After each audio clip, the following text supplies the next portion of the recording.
Intellect or image? Society often says you can't have both. She went from a law student in Northern Ireland to a beauty queen on the global stage. But when she decided to bring her career to the US on an extraordinary ability visa, her dream hit a wall. Meet Diana. She expected a new beginning, but instead, she faced a nightmare. The lawyer she trusted to secure her future took her money and vanished. So, here are the 3 big questions for today. 1. What do you do when your lawyer takes your money and disappears? 2. How do you prove to the government that you are truly extraordinary? 3. And finally, is the American dream real or just a myth? Let's start at the beginning.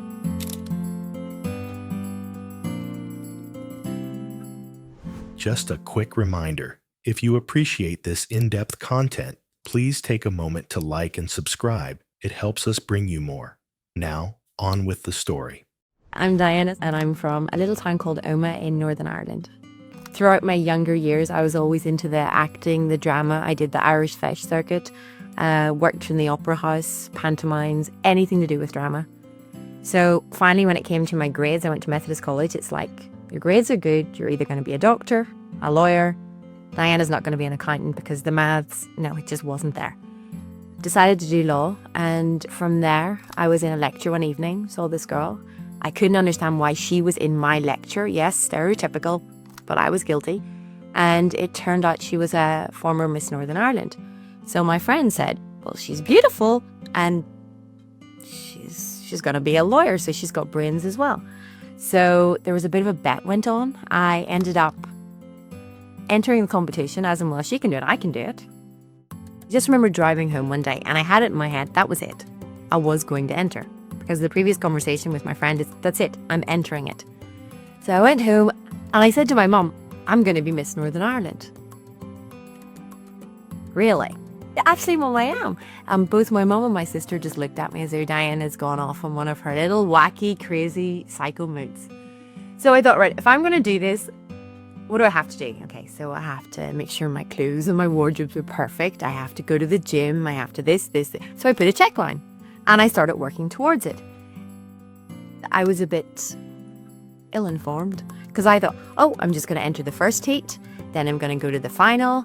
And if I win, great. And if I don't, okay. But even if I do win, I had a holiday booked to Barbados.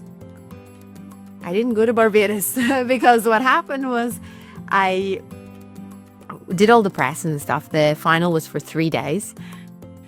And I won. The next morning, after winning, it was radio interviews. It was newspapers, like cameras flashing. I walked into my garage and I find I'm on the front cover of my major newspaper, the Belfast Telegraph.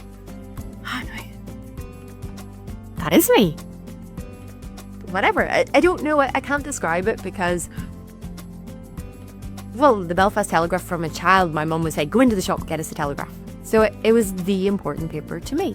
And to find myself on the front cover, and then consequently several times after that, it made me feel good. Does that sound slightly cocky? But it did. I felt a small achievement, but an achievement. And then I noticed things just started increasing. My life was not my life as such. I was an ambassador for that whole year. I went to China for Miss World. From then, moved to London, did television hosting, moved to Los Angeles, and I decided, you know what, I actually want to continue with my acting. So I studied at the Lee Strasberg Theatre Institute for 2 years, and things have just been rolling from then on. Initially, I think my immigration search, like trying to find legal representation, was a bit of a disaster. I know I should know better, but if I buy a Diet Coke or a packet of crisps in the shop, I get a receipt. I paid a deposit for an immigration lawyer and I didn't even get so much as a receipt. He didn't answer telephone calls, he was inefficient, he was hopeless. That is a terrifying moment. You've handed over your savings, your future is on the line, and the person hired to protect you disappears. It raises a hard question. Have you ever hired a professional who ignored you the moment the check cleared. How did you handle it? We'd love to read your story in the comments. Therefore, I realized I got to change ship here because nothing's happening. We're not going any further forward. Finally, a friend actually recommended Chris Ingram.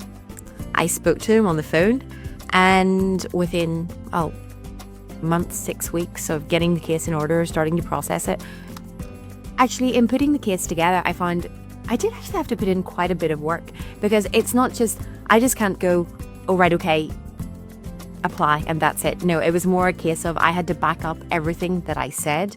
I had to find documentation, because there's no point in me saying to a lawyer, I'm this, if I can't prove it. So what I ended up was doing researching photographs, invitations to events, to awards, press articles, basically anything. And I felt that the more I had, the more, well, the case is personal to me. I'm the one that's going to panic if it doesn't go through. Therefore, it's bombarding with as much information as possible in order just to make sure that it runs safely. If you're going to do something properly, it takes time. And so that's what I felt. If I don't do this right, I'm shortcoming myself. So yeah, it took probably 2 months, 2.5 months in getting it organized. Diana makes a crucial point. There is no point saying I am this if I can't prove it. In the world of immigration, your talent doesn't matter if it's not on paper. It forces you to look at your life through a microscope. If you had to prove to a stranger today that you are extraordinary at what you do, what physical evidence would you show? It's harder than it sounds. Tell us below. One morning, I got a call from your office, and yeah, it was good news. I was happy and been smiling ever since. After the petition came in the post, I went back to London, went to the embassy, had a general meeting with them, asked a few questions just to back up that I was who I said I was. And they told me there and then, it's approved, you will have it in the post in a few days. And I think it was 2-3 days later, I had my passport back in Ireland with a visa and everything in it. Why did I want to come to America? I think it always fascinated me. There's just something about the United States, and I think they talk about the land of opportunity. It actually is. And I know it sounds cliche and it's like, oh yes, you're just saying that, you're in the United States. But I personally feel that the American lifestyle, it's obviously the work is a major part of it, but it's just not work in this country. I think the work it's important and they do work hard. However, it's the lifestyle of going to the beach on a Saturday afternoon. It's going for a stroll in the park, taking my bike in Pacific Palisades. It's just a completely different feeling. I don't know why, but I've sort of adapted it that Los Angeles to me is my home. Since moving to California, the biggest advantage I found is I personally feel a more positive person. Maybe it's the fact that the sun's shining 99% of the time as opposed to Irish rain and snow. But I feel that that's one thing. I'm more open. I'm culturally more aware. And work-wise, I feel that the opportunities, if you really want something, they're there. The doors just naturally open. And I felt that for me, a little girl from Oma, going, first of all, what am I doing in London to what am I doing in Los Angeles? I find that, yeah, doors have just kept opening. And hopefully it's going to get even better. At the minute, I'm putting together my application for an EB-1, which it's green card status, permanent residency. And for the next 2-3 weeks, I'm going to totally focus on it, do what I have to do, get all my paperwork together, my letters and everything. And hopefully there'll be positive results before this side of Christmas. At least for the approval of the application. And then from then onwards, the process of actually getting the green card in the post. Diana's journey stands as proof that the American dream hasn't faded. It is waiting for anyone with the courage to fight for it. But whether you are a model, an engineer, or an entrepreneur, you don't need a crown to be extraordinary. You simply need the best strategy to prove your worth to the world. And that strategy requires the right legal help. As Diana discovered, having an expert legal team to navigate the system is the ultimate game changer.